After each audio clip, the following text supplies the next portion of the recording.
GrimHEX, or Green Imperial Housing Exchange, is a base hidden deep in the Yela asteroid belt. Originally built to house workers, it has now fallen under control of criminals. Like all housing exchanges, GrimHEX is built into a hollowed-out asteroid. It was constructed for mining purposes but later abandoned and is now poorly maintained. Half of the station's corridors are unpressurized and lack gravity. The station is currently controlled by outlaws, and it is believed to be used as a base of operations by pirates, although the inhabitants of GrimHEX deny this. In Star Citizen Alpha 2.6, to find GrimHEX you had to gain an increased CrimeStat to see the waypoint. In 3.0, however, anyone can visit GrimHEX because the waypoint is visible to everyone. When we jump to Yela from Port Olisar, open your star map, find GrimHEX in the asteroid belt around Yela and set it as your location. Then, do a quick jump to GrimHEX. It is a dark area and may sometimes require flying around the asteroid to find the landing pads. GrimHEX only has 6 landing pads. 1 and 6 are medium-sized landing pads for ships like Cutlasses and Freelancers.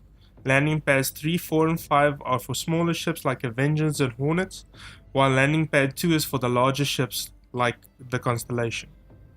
There is no landing space for bigger ships like the Caterpillar. After landing, you can make your way to your nearest airlock.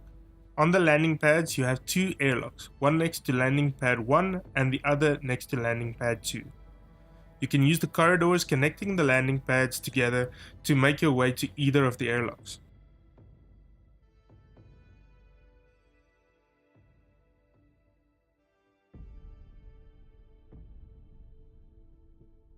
When you enter GrimHEX, you find your ship retrieval consoles across from the 2 large elevators to the core of the asteroid.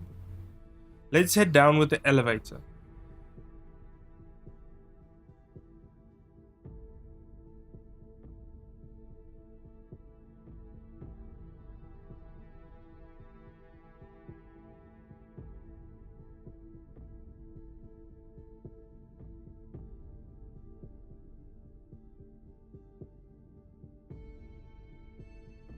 Out of the elevator we get to where it all happens. Let's head straight to our first shop on our right. This is the clothing store in GrimHEX, which I believe is called KC Trending, but don't quote me on that. Like GrimHEX, the clothing here is more grungy and more alternative. You can find counterculture type t-shirts, alternative styles of trousers and headgear. The shoes here are mainly boots, and you get quite a few Matrix style coats and biker style leather jackets. Just check it out. Next, crossing to the other side, we will find the admin office. Here we will hand in delivery missions.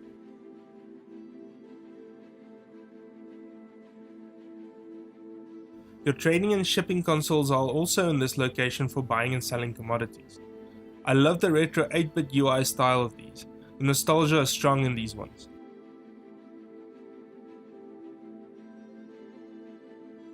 When you leave the admin office to your right, you find the corridor that leads to Ruto's shop.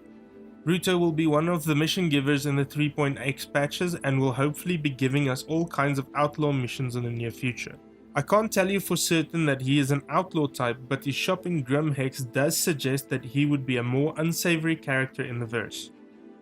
The shop is filled with all kinds of propaganda posters, screens displaying static, and a retro arcade game called Moon Assault Nexus. Ruto, unlike Miles Eckhart, is not a guy that you can meet in person. Your interactions with him will most probably be through your Mobiglass and this console here that will display a 2D hologram of Ruto. I personally can't wait to see the missions associated with Ruto because I am leaning towards smuggling and piracy when the game is finally launched. Going up the stairs, you will find a door on the landing.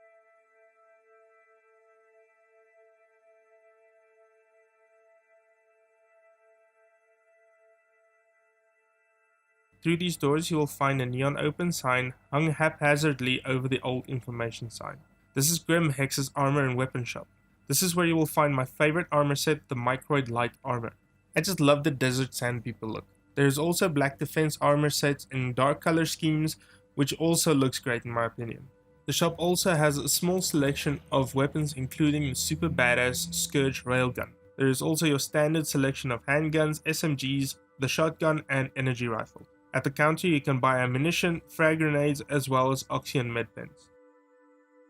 When you leave the shop you can see this back end area. This place is super dark with really cool moody lighting. This is the perfect place to make dodgy deals in the future for the RP players among us. Leaving this area you can continue up the stairs. We find our habitation areas on this level, but right in the center you will find an open door. This is the component shop at GrimHEX, with a pretty good selection of power plants, coolers and shield generators in various sizes and classifications. This shop could be called Scutters, but I myself aren't sure if Scutters is the component shop or the gun and armor shop downstairs. Now let's go check out the Hab Area 01A. When we head up the stairs to the left and to the back of the walkway, you will find this Big Benny's vending machine lying on its side.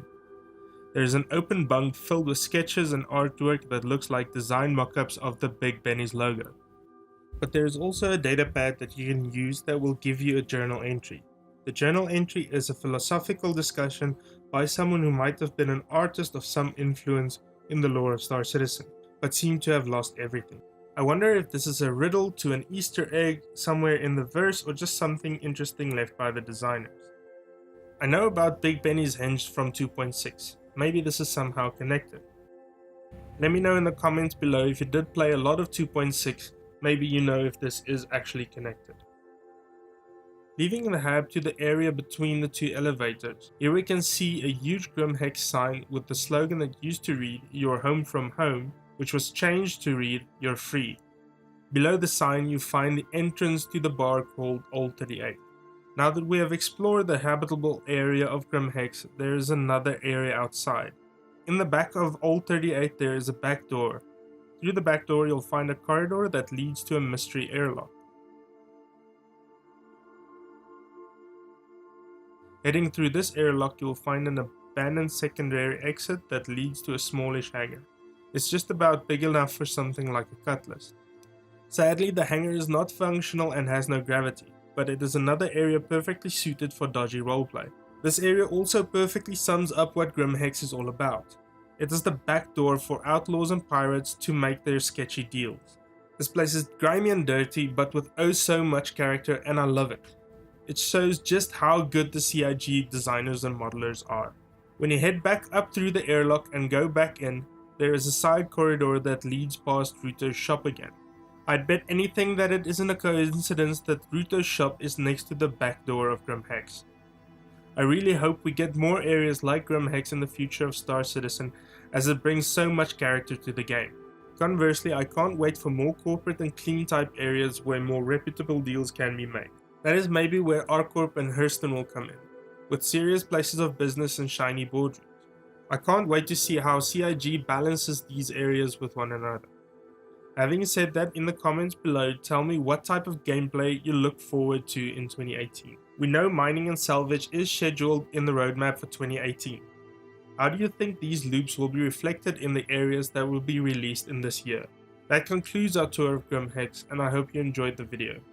If you have, please give it a thumbs up. While you're down there, check the video description for my social media links, and don't forget to subscribe. I've been GTDae, the Average Joe Gamer. Thanks for watching, and I will see you in the next one.